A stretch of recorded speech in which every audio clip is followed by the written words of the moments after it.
what I want to point out to you is we think people are going and checking out our bios on Instagram or Facebook. And the truth is, they're not. The only way they're actually going to get to this place is if you intentionally say, hey, go follow me, or send them a link to your page, or you create compelling enough content that makes them want to go stalk you. So that's the key piece here.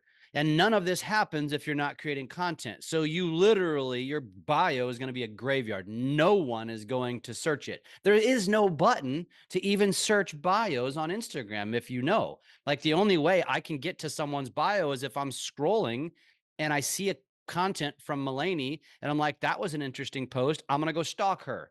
And then I go to her bio. That's where this matters.